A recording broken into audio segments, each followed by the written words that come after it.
And we are live. Good morning, everybody. Good How are morning. you? Happy Monday already. Wow. The last Monday in June. 4th of July is next week. What do you have planned, Alia? Relax and do a little bit of a cookout, some hot dogs, burgers, something chilled at The home. American thing, The American right? thing, yeah. Staying indoors to take care of the dogs. Yeah, because of the fireworks, huh? Yeah, it gets quite crazy out here in Long Beach. So we hunker down after 8 p.m. Yeah. Are they allowed to have fireworks in Long Beach? They're not allowed, but that never stopped anyone. Ah, What about yeah. you? What are you doing? Buenos dias, Brenda. Good morning. I hope you don't mind. I'm in your office. um, you know what? We actually are going to be leaving. This is going to be a first for me, but I'm trying to explore. So we're actually going to go to Oregon. We're driving to Oregon. Nice. Yeah, 14 hours. So that's the part where I'm like, oh, but I've gotten permission that I get to sleep, so I'm good. As long as I can sleep and work, I'm all good. As long as I can sleep and work. You'll make it So happen. yes. So definitely looking forward to that. And so we're gonna go camping. My family, it's my mom's sister's sister. My mom actually lost her mom when she was 19 years old. So they were always close to her family.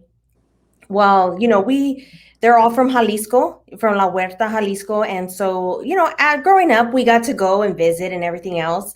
I did keep in touch with some of them. And it just seems like in the recent years, the last 2 years, I've gotten closer and closer to them. So last year, COVID, obviously, nobody really did much. Um, but they every year for 4th of July, they go camping as their family reunion type of thing. So I'm pretty excited about it because I'm gonna get to meet a lot of the family that I have not yet met, and just doing something different and spending time outdoors, and with minimal internet connection.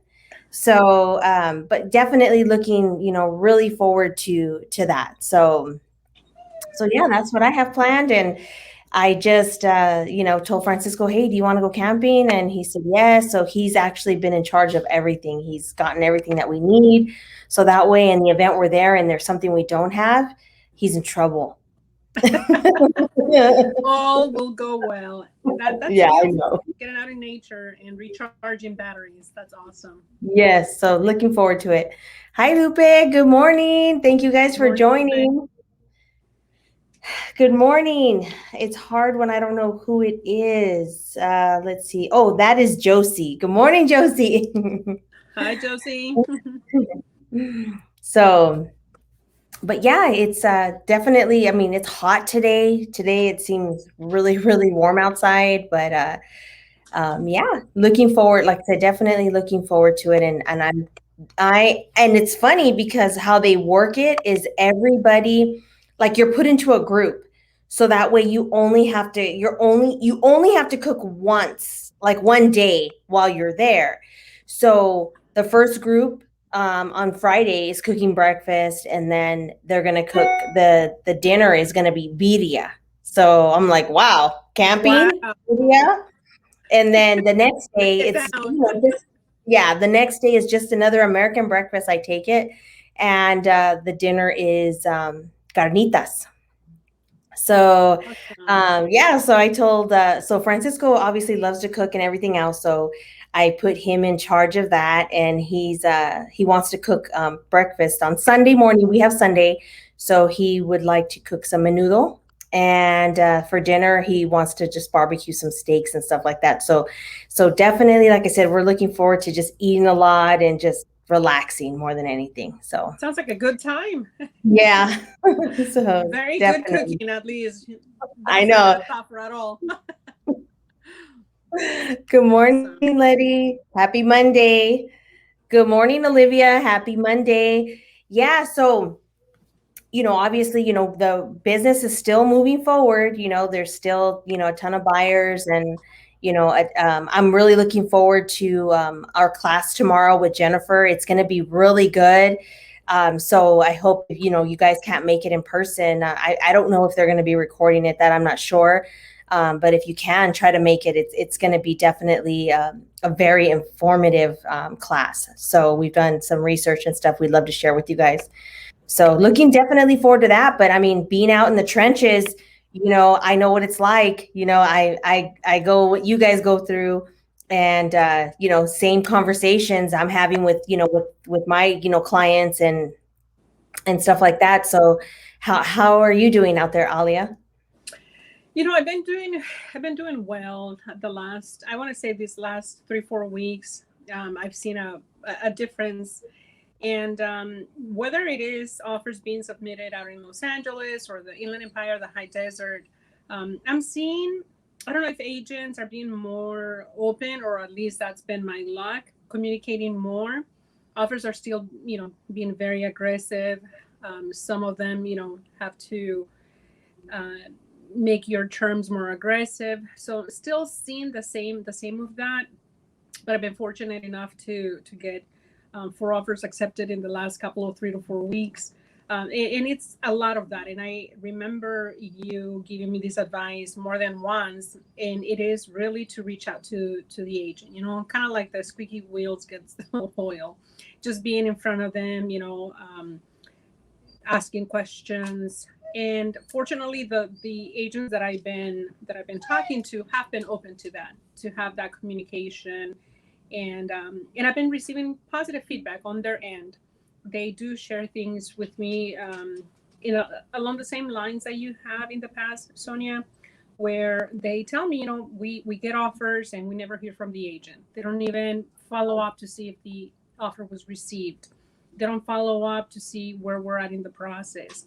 So I'm making sure that with every offer that I submit, even if they're not taking my phone calls, I leave a voicemail, I follow up with a text message, and I do that, so on and so forth, until I, get a response, in a Right. good way, obviously, always with good energy and respectful, and so on and so forth. And I feel that, along with obviously aggressive, attractive offers, are making a big difference. Having them recognize, oh, you're so and so. Oh, yeah, yeah, you're the Remax agent. So they don't ever catch my name, but they know for sure that I'm with Remax. And I think that, that strategy has been working. I've been getting, like I said, good feedback, from other agents, and creating that communication, channel with them. Yeah. Yeah, no, I can't. I mean, I tell the agents, I can't stress it enough. And it's coming from experience as a listing agent. You want to know who you're working with. You want to know that they are, they're there, they're real, they're motivated, they're going to do what they say they're going to do. So, and you know what? And it still isn't a guarantee, but at least you can get a feel for it. You can kind Right. of get a feel and see. But I find that, like you said, establishing that, showing them like, hey, this girl's on top of it. She's going to continue to follow up with me. Um, just even on some of the last homes that we've had, it's like, yeah, we have 10, 12, 15 offers, but honestly, like 70% of them, I feel sorry for the buyer, because their agent obviously is not doing everything that they should, or that they could. They're just kind of just throwing it out there, and maybe they're burnt out too, who knows, Right. or maybe they're embarrassed, or they don't know how to approach it. But you know what, hey, you have nothing to lose, you Right. really don't, by trying to do that. But I was hosting an open house this weekend, and man, so many buyers are coming in, without their agents. They're saying, "Oh yeah, my agents are telling us just to go find the house." And there's really nothing wrong with that, if because we're only one person, so I get it. If you're truly out there working something else, I really believe that there's nothing wrong with it. But if your client likes this home, it's like, pick up the call and call the agent and say, "Hey, Right. you know what, I'm out doing another open house, or I'm out with another client, or I'm out on vacation." It just happens that way. but I have a buyer that's definitely motivated. They love the home, and I'm sending them, and I hope you guys, consider their offer or whatever it may be. But it's still, just reach out. You're sending them, and you can tell some of them are not even sure that they even want to work with their agents anymore. So they're already on the fence. They're asking us questions like, is this normal? Does this? And so to me, if you don't have that relationship with your client and they're already asking, you see what I'm saying? So it's kind of like, you got to be careful because you're sending your clients out there, to, it could end up To the backfiring. wolves. Yeah, if you don't end up, yeah, exactly. And you know what? It's true. I did have an instance where this weekend happened. A client reached out to me super, super last minute. And I said, I have prior commitments. I had an inspection yesterday and I had a couple of showings. But what I do is I actually call the agent and I said, listen, this is my name. This is my clients are coming in to the open house.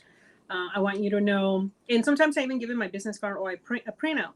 I do tell them this is what's happening. It's not that I'm being lazy. I do have other showings or I have other clients that I'm working with at the moment. And you know what? They've been receptive. She's like, oh yeah, no worries. Send them in. If they have any questions, or if they have any feedback, I'll let you know. But it's establishing that conversation. It's calling them ahead of time. Say, just as an FYI, my clients want to see this property. They're interested. We'll talk obviously if they are inclined to submit an offer, but it's having that conversation not only with the client but also with the listing agent as well, just as an FYI. At least that's what I do, and they seem like absolutely open about it. It's happened twice, where I've been double booked, and we have to resort to, oh, there's an open house. Go ahead. I can either follow up or I can meet you later. But that seems to have worked for me, at least in these two instances where I couldn't make it to the open house with them. Yeah, communication, number one. Oh, in anything. Yeah. Good morning, Liz. That's Liz there. Says Facebook user. Good morning, Liz. Yeah, no, and like I said, it's definitely communication, and that's in anything that we do. It just puts everyone at ease, and then and again, it's letting them know that, hey, this person has representation, and so they know that already, and maybe and hopefully they're not as aggressive, because I do see some agents that, and unfortunately it doesn't matter. They're still, Right. well, how come your agent's not with you? Mm-hmm. And where are they? And you're not important to them, and you have that type of stuff. But that's why I say it's important to, for your clients to know you, and for your clients to also just feel comfortable and trust you, so that Right. way, regardless of what's said to them, they don't feed into it. You know what I'm Mm-hmm. saying? They Mm-hmm. understand what it is, because there are still some homes that are, you can only see them this day. That's it. And Right. if you have prior arrangements, it's like, what are you supposed to do? What are you supposed to do? I mean, it's just, sometimes it's just not gonna work out. And Correct. and I'm sure that they, like I said, and there's gonna be times where your clients can't go either, Correct. because maybe Correct. they have prior obligations too. So I'm sure that they're going to understand, how that's Yeah. working. But definitely, we are, from what I'm seeing, I don't see the buyers really offering so much more like they were. I'm not seeing that. I am seeing them still offering a little bit higher. I am seeing, them, and it just really depends on the home though, and how much they like it. Going back to the open house, we had a guy that walked in with his agent, and he was talking to us, and he's like, I like this house. And he's like, you guys have it listed pretty low. And I told him, you know what, we wanted to list it at fair market value. It's not that it's low, it's just that's market value. But of course, we are expecting offers to come in above. And he's like, well, I'm thinking like 40 or 50 above, because that's kind of where the appraisals are right now. And he had a background in mortgages. He's no longer a lender, but he was at one time. So he was saying that. He goes, so do you think if I offered you, he gave me a price, that that's kind of where we need to be. And I was joking, and I said, yeah, I said, and with some whipped cream on top, and he started laughing. He's like, oh yeah, yeah, yeah, no, I get it. I know how this works. So I think, people are starting to cool off a little bit more. Because it is unfortunate, I have a seller who, we got, I don't know, 12 or 13 offers or something like that. And the highest one, we didn't end up going with that offer because they weren't the best qualified. And I showed her how, even though it was the highest offer, which was 10,000 above the offer we actually accepted, I explained to her the headaches we would go through while we would be in escrow. And I know just by working with her, she wasn't going to be a happy camper. Mm-hmm. And not only that, but I knew I wasn't going to be happy because she was going to be constantly calling me. So Correct. I was very honest with her, and I told her the dollar amount, I get every dollar counts to you. Trust me, it counts to everybody. But unfortunately, this is going to cost you more in your stress level, in your health, and maybe even money in the long run. Because if these people don't perform and we have to make them perform and they cancel, now we're starting all over again. Mm-hmm. So I really had to paint the picture for her because she was stuck on the dollar. So we ended up choosing this other offer with a 10-day contingency period. That's it, 10-day max. Okay. It was cash, even at that. But that Wow. still wasn't enough for her in the beginning, right? So they did their inspection and they sent over a request for repair. But let me tell you, it was super minimal stuff. It was just very minimal. It was nothing, extravagant. You know what I'm saying? Where it's like, what are they talking about? So everything was pretty minimal. So basically, what ended up happening was when we got the request for repairs, she just kept saying, can you just tell him we had another offer that was more than theirs and that, no, we're not going to do this. This is crazy. And this is this. Like, she just kept going back to that offer. And I told her that offer isn't an offer. Like, it's not, it's no good. Like, it's not, you know what I'm saying? So she ended up agreeing and going through everything, and everything's fine. But it's just sometimes they just feel so, like they want to strong arm you. They believe because of what they're reading, what they're hearing. They're talking to people at work. Oh my gosh, what are you talking about? You have to do that. You shouldn't have to do that. Buyers are begging to get into homes nowadays, and this and that and the other. But the thing is and it, like, what they don't understand is, what I always ask them, is that something, would you be okay buying, would you be paying this for your home right now? They're like, no, no, heck no. Okay, then you have to see it from their perspective. So sometimes, like I said, it's hard conversations to have, because of course, we don't want them to feel that we're against them. But that's why communication, even speaking to yourself while you're driving, talking to yourself, recording how you're talking, listen to how you sound, how you come across. That's why sometimes I don't like to talk in Spanish, because sometimes my Spanish is like, boom, to the point, and they're like, and I don't mean it like that, but I speak it as I'm speaking English. And Francisco will tell me, like, Sonia, that's not how you say that. Like, you sound very firm, and I don't mean to, but again, that's why I say communication is so important, and being able to explain, but again, at the end, everyone will be happy, and that's Yeah. what we have to get them to understand.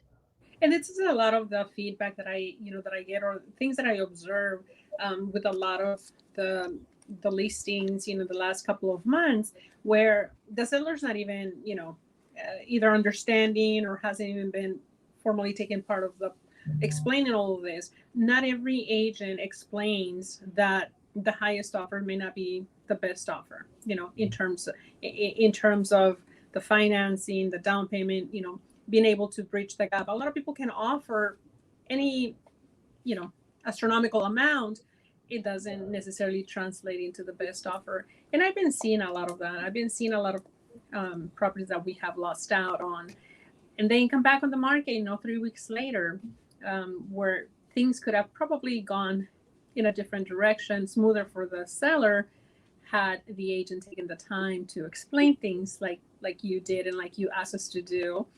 But it just seems that between the greed and the lack of communication, there's some chaos, because I've been seeing quite a few properties come back on the market, and I often wonder, what was it? Was it the appraisal? Was it inspections? What was it? Was it the buyer's change of heart? They got cold feet after realizing that now this was real, now that you really have no appraisal contingency, what that really means to you, all these aspects of it. But I'm glad that there's still, good agents like you that take the time to, thoroughly explain what this means to both sides. It is very important. Yeah, I think that we, like I said, it is a conversation, that it is tough to have. Don't get me wrong, it's very tough, because again, depending on who you're talking to, if they're going to be receptive or not, and sometimes you get to have clients who, feel that they know more than you. So at that point is when you have to decide, is it really is a lot of work and stress, it Mm-hmm. really is. So you have to really ask yourself, is this someone that I want to be dealing with, for the next 30, 60, 90 days?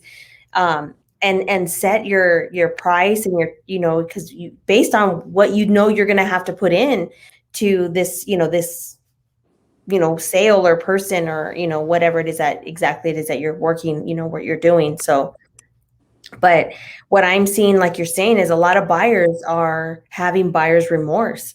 As soon as they, they're all about, what, let me get the offer accepted. They're competitive and it's a great, but then as soon as they get it, it's kind of like, oh shoot, I don't know that I wanted to do that. And so that's why I tell the agents too, build that relationship.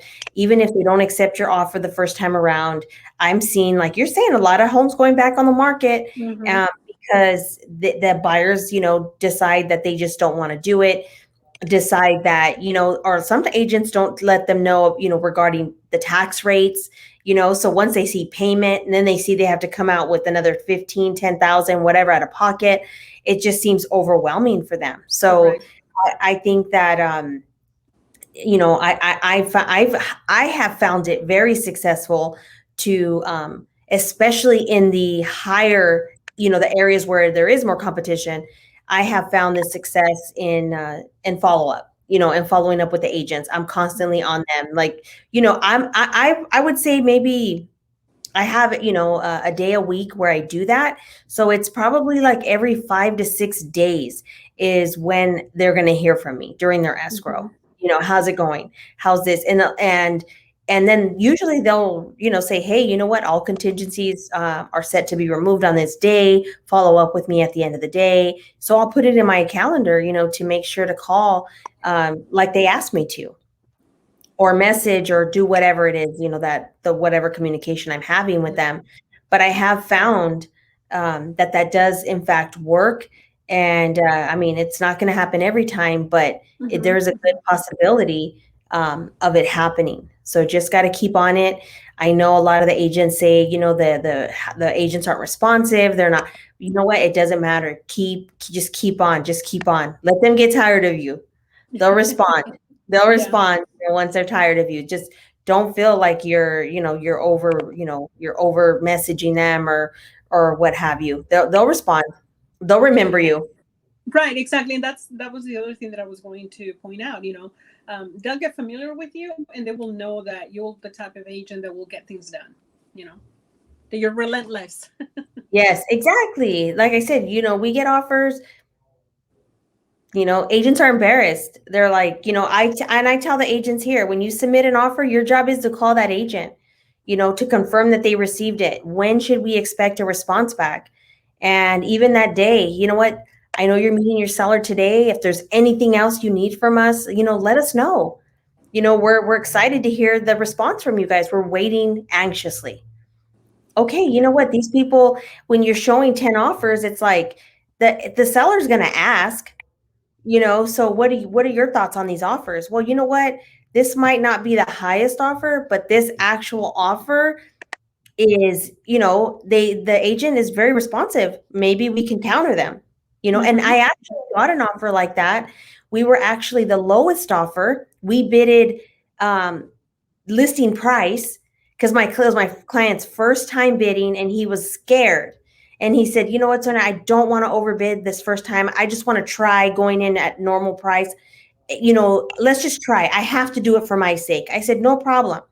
But he really loved the home. So we offered, I think it was 480. And I was, kept calling the agent, did you get my offer? We even talked about other stuff in the market when I called her. And then that was that. And then I, called, she told me she was going to meet with him in 3 days or so. And I called her that morning and I just told her, you know what, I know you have multiple offers and I just want you to know that my client's, again, very anxious and everything else. So she ended up calling me as soon as they met. And she says, you know what, Sonia, we had about 15 offers. He's picking the top three. I told him I wouldn't have picked yours. She was honest with me. She goes, your offer was the lowest. She says, I told him I wouldn't pick this as far as the way it's written because it's low. You're not gonna get as much money from this person. But he said, you know what? If that agent's calling you and you've had conversations with her, let's give them the benefit of the doubt. Let us give them an opportunity to bring their offer up. So I talked to my client. He was willing to go up to 500 at that point, and we ended up getting the home. And Wow. she told me, I never thought I was going to work with you. She did. She said, I honestly, I counted you out, like, because your offer was so low. She goes, but you know what? Next time I know I should give everybody an equal opportunity. She told me that. She's not a full-time agent. She's part-time. She works for UPS and she's there, 10 to 12 hours right now, she's telling me. Mm-hmm. So Mm-hmm. she doesn't have a lot of time to focus on her work. But and so that's why I'm saying we don't know what other agents are doing. And I actually just closed an escrow with an agent who I had no idea, but in the beginning he was a little standoffish, but towards the end he just opened up and was completely different. But he told me, oh, I have the garage door opener, the seller came and dropped it off, to me.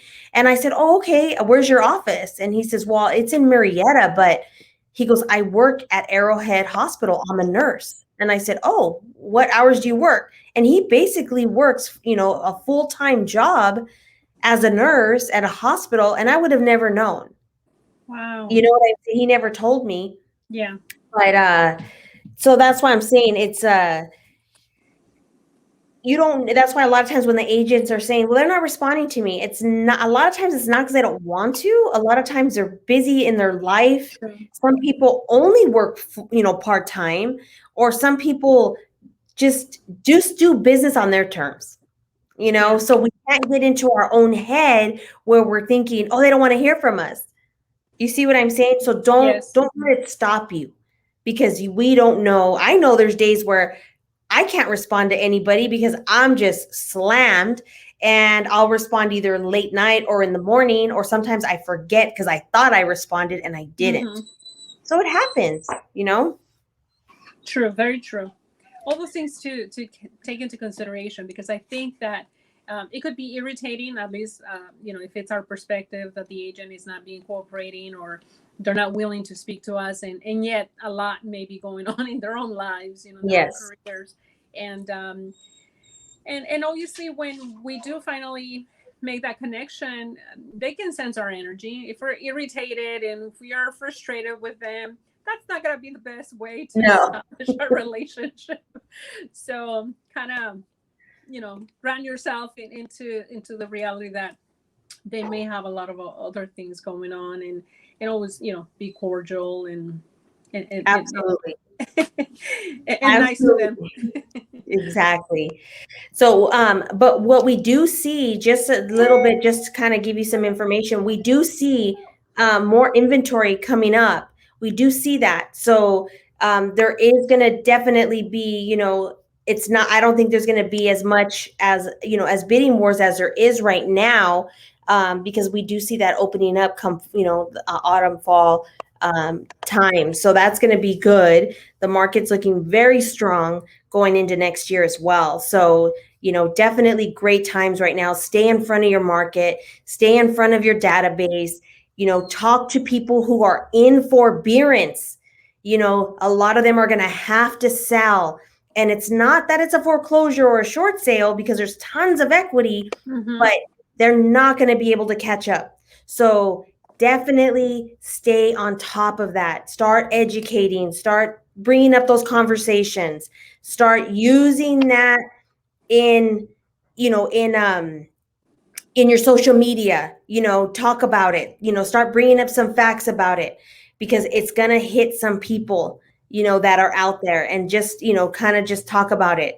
If people are renting right now, rents are projected to increase, next year by 4%. And in some areas, even higher, depending upon, the market. So, but the average is about 4%. And that's a lot. If you're paying $2,000, just think about how, and they're saying that it's going to be year after year. I mean, unless you're in rent control, then it's a little bit different, but there's a lot of areas that aren't, so just be putting that out there, showing them the difference between renting and buying, showing people if they would have bought even 4 years ago, even 2 years ago to now where they would be. So don't wait, just don't wait, and I try to talk to home buyers and I'll be honest with you, most of them tell me, but what if I lose my job? That's the number one thing when I ask someone, why don't they own a home? What if I lose my job? I'm going to lose my home. So you have to educate them. You have to get them to understand that if they're renting, obviously they're going to get evicted in a matter of a couple months, if that.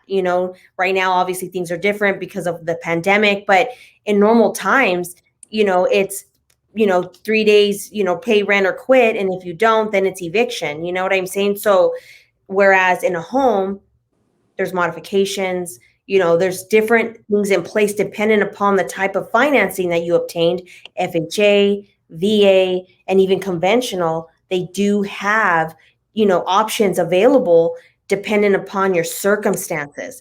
Where, like I said, it's a business for a landlord. You don't pay, they have someone else waiting around the corner who will. So, there's just so many things. And when they don't understand that, and when they finally do, then it's like, okay, I get it. So now what's the next, objection?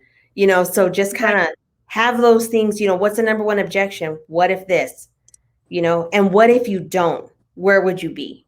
I had a client who I sold a house to about 2 years ago who was anti-owning a home, anti-owning a home. He lived with his parents. He had a family. His wife is the one. Both of them made great money. They're both nurses, registered nurses, working, 2 hospital per diem jobs. I mean, they make phenomenal money.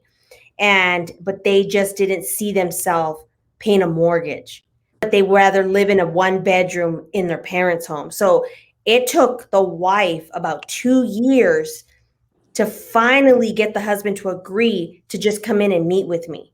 And when they finally did, it was so funny because I do a buyer's consultation. And I did my whole consultation. I saw he had this paper with him. And I asked him, do you have any questions? He said, no, every question I had for you. And I'm telling you, there was about 25 questions on his list. Wow. He said, you answered every single question for me with your presentation. He's like, so I'm good. I said, okay, great. Are we ready to go buy your home? And at that point he was. So now he told me, Sonia, I couldn't even imagine, not having this home. I see my kids have their own space. They've got a home with the pool. They're just super excited. And you know what? That's the part that's where I feel fulfilled. It has nothing to do with the check that I get at the end of selling that home. The fulfillment is the memories I see the families making in their home, the upgrade, the happiness, all of that is what counts. Us as agents, a lot of times everyone's too busy chasing money. You're not gonna fulfill, you wholly, but with that money comes and goes and it's gone quick, so the more people you help, the more you're helping yourself Right. in your whole being. You know, it's not just like I said, anybody could go get Botox and all that stuff, but that's not fulfillment inside, you Right. know, the Yeah. the feeling you feel inside. So Yeah. It's how we um, serve, right? It's what it, we give back to others. It's what really has that lasting absolutely impact. doing the right thing at all times, and Mhm. sometimes as hard as it is, Alia, it is walking away from that deal. Yeah. You know, it's as hard as it is. You know, I've had to walk away from some where it's like I don't look at it as money lost. I look at it as my my energy lost. I'm losing who I am by doing this. I Right. can't. It's not Right. worth it. You see what I'm It's saying? So maintaining your sanity, right? yes, In your center. Yes. No, absolutely. yes, And you know what? And I learned that not long ago. These, the last few months, and you've been with me in that journey. But and it is in that surrendering that I learned, comes that peace of mind, and in the being okay, because it's not, like you said, it's not walking away from the money, but it is, what are you losing, that is more value than money? And yes, your health, your mental well-being, that inner peace that doesn't have a price tag. it doesn't. It doesn't, you know, we that's so important. And I think one of my biggest takeaways from 2020 is health. You know, without that, we have nothing. You know, Mhm. if you Yeah. don't have your health, you don't have anything else. So that's first and foremost, taking care of you and, self-care. And and not comparing yourself to others. And I saw, your video, but it's like it's so true. You know, we're all on different journeys, Yeah. our comparison should be to who we were yesterday or a year ago. Right. Compare yourself to you. Our Um, own growth. Uh-huh. yes, yes. And a lot of times when people sit and I think it was my son. He's made a comment. Well, look at so and so, because I was telling him I wanted him to do certain things, and he says, "Well, look at so and so," and I tell him, "You know what? I don't want you to compare yourself to someone to the worst. Why don't you compare yourself to the best, and then let's see where you are." And then it's completely different. Of course, everyone wants to look down on who's below, but don't do that. Why don't you look up and say, "How can I be Right. better? Right. How can I do this better?" Too much time is focused on because we want to make ourselves feel better, Right. about where a decision we made or what we did. Yeah. But I really feel that, you should not ever, feel like you're in competition, and just definitely, take each day and what could I do better? So that way my family, is better. My being is better. I get to sleep better. It's about you, and no one else cares, you know? It Yeah. truly, it's unfortunate, but really everybody's too busy in their own life. But I think So to an extent, that's good, that nobody else cares, and that's something that, it's that pressure that you take off of your own shoulders, because I think that pressure is self-imposed, and I'm speaking for myself. We are part of an industry that it is so prevalent, as to who's success and the definition of success. And I think the standard definition of success is how much do you have, how much have you produced, how much have you amassed or achieved. And I think that, going back to your point about health, that mental health really is important. If you keep comparing yourself to other agents or other people, in different aspects, of your life, it's a easy way to get crazy, to look at what you're lacking as opposed to what you're accomplishing and what you have and all the blessings, all the families that you're helping. exactly. There could be other things, that maybe someone's looking at you and saying, "Man, I wish I Yeah. had that," or "I wish I had this," and you're thinking it's not enough. So Correct. there was a saying I heard once. It says, "What you something like what you're what you have, someone else is praying for," or something like that. Yeah. So, and it's true. So it's just be grateful for what you have. And I think that was my quote this morning too on Money Motivation. The happier you are, the more you'll have. Mm-hmm. and that's the thing, to be happy with the little bit, and the little that you may think it is could be a lot to someone else, Absolutely. so just keep that in Reframing, mind. right? Reframing Yes, our. reframing. So Brenda's sharing with us that she has a new listing in Apple Valley for 350 if anyone has a buyer. Well, I think everybody has a buyer. So let's see what that looks like. Thank you so much, Brenda, for sharing. See, Josie has a buyer. And thank you for commenting, Lupe, in regards to what we were just talking about. So I'm going to share with you guys Alia's, this was her quote of the week. It is visionaries that change the world. So tell us why you chose that. It is kind of tying into what we're talking about right now. What vision do we have? Are we choosing to look at the bright side of things? And if we do, then obviously that's the path we're going to take. And those are going to be the steps, even if they're small steps, but those are the steps in the right direction to make a difference in someone's life, in your own life, touching someone else. We are in a line of service. How is our attitude about it? Are we thinking about that paycheck, or are we really impacting a family's life? It's not just the one person. So it is having that vision of service in this particular case that really changes the world. And we don't have to be a visionary like Mother Teresa, to touch the world, but we could do it one little step at a time, one family at a time, and we Right. have that opportunity, and every day we get to make that decision. Great. Thank you so much for sharing. It's so true. So I'm going to go into your video here. Let's see. Here we go. To play your video.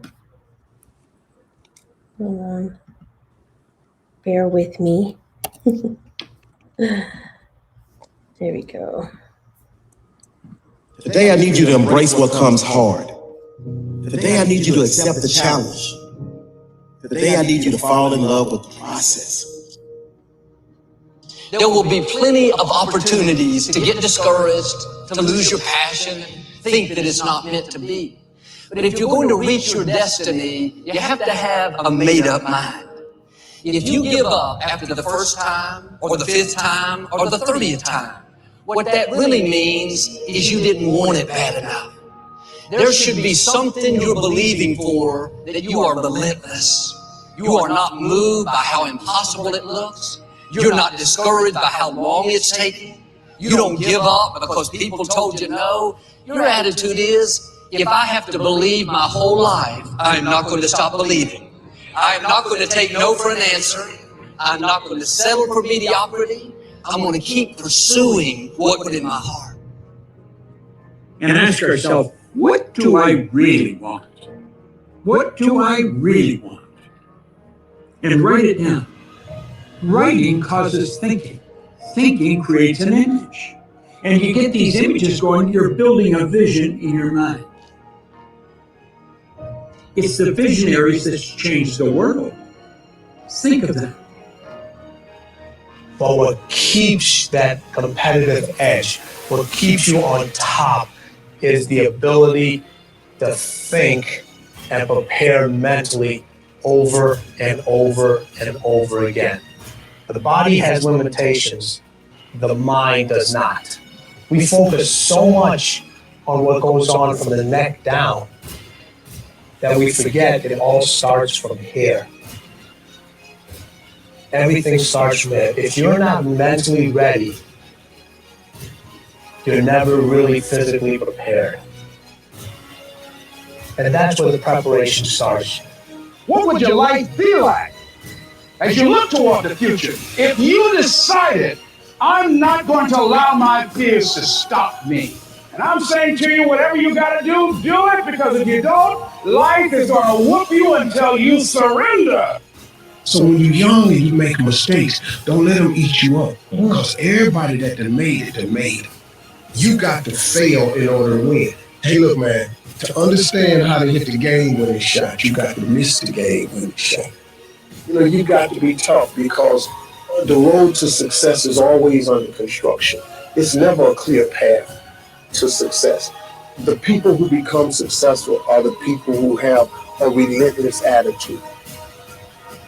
And you just got to hang in there through the bad breaks because the bad breaks is coming. But they usually come right before the big break is about to happen. You get a series of bad breaks and it stumbles up a lot of people. My life and my success is to say to anyone, you can stumble, you can fall, you can get back up again.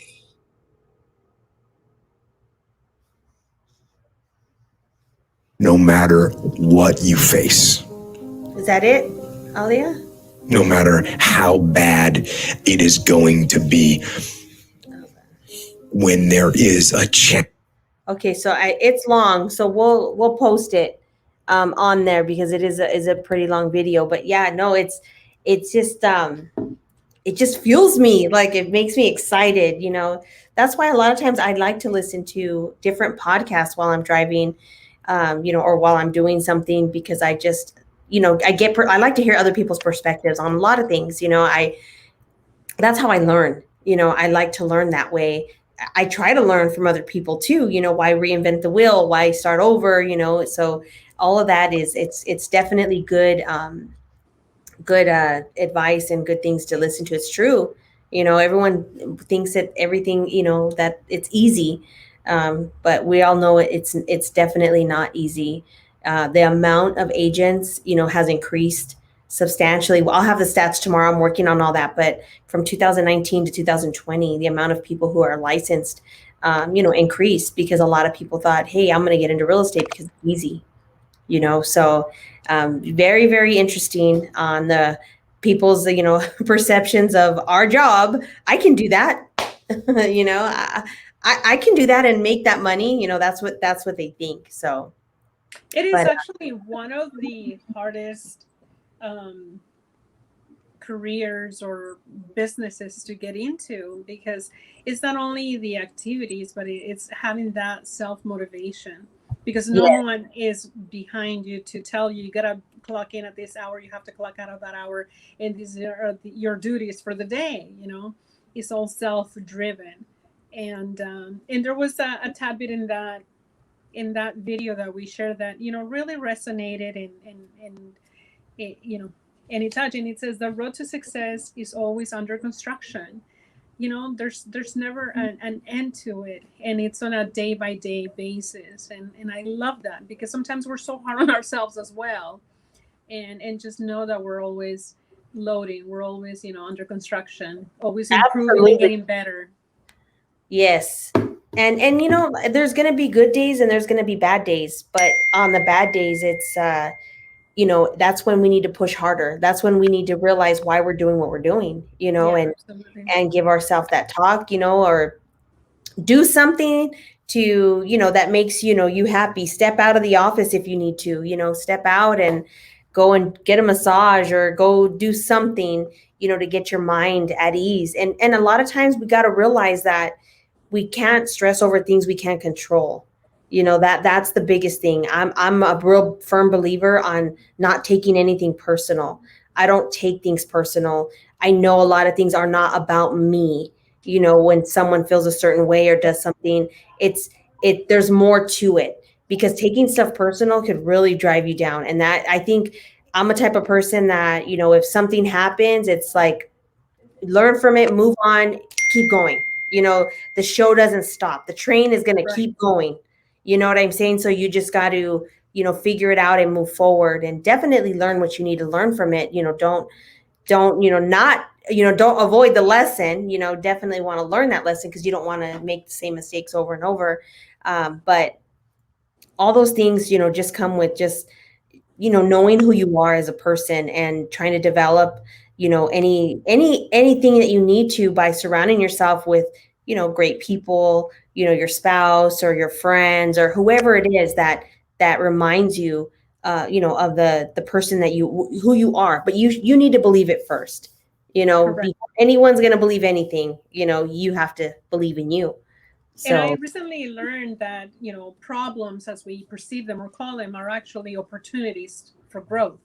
And I read to be grateful for them, and it's something that I've been trying to implement, to see that as an opportunity, so yeah, when we reframe the mind, it opens up a world of possibilities.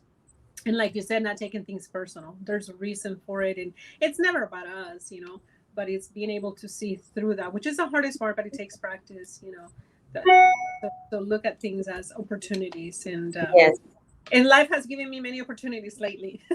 yes.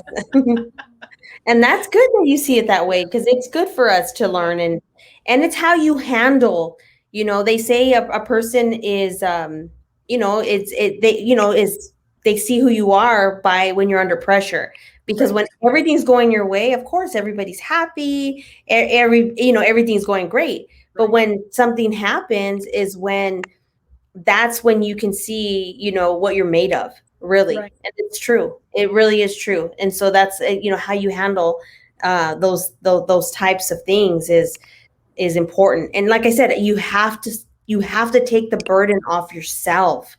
We can't fix everyone and everything.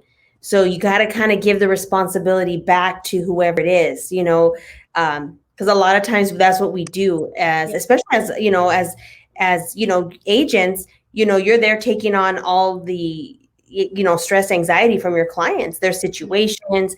But a lot of times we got to learn to let them take responsibility. And I'll give you an example. When they tell you, well, I have to net this amount because my bills Mhm. equal this. Well, it's like, well, when you were spending that money, you weren't worried about it. So like, that's why I'm saying they try to put it on you Right. to make a miracle happen, and they don't want to take responsibility for, the bad habits that led up to where they are. So Right. again, giving that back to them and letting them take ownership of whatever it was that they need to. And like I said, just That's do very what you. important. Yeah, it is. It's very important. And like I said, to me, it's with, comes with my kids and everything else. Mhm. I have, you have to learn that they have to learn how to grow up and how to deal with things and not just throw them on you, Mhm. as their mom or whatever. Like I said, in any relationship, Right. And that just includes our clients. that includes our clients. Absolutely. So, but anyhow, well, thank you so much for joining, Alia. Thank you. I Thank appreciate, loved you. having you, and have a beautiful week. And you guys Thank you. enjoy, and hope to see you guys tomorrow. See you tomorrow. Thank Okay, you. guys. Have a good one. Bye. Bye.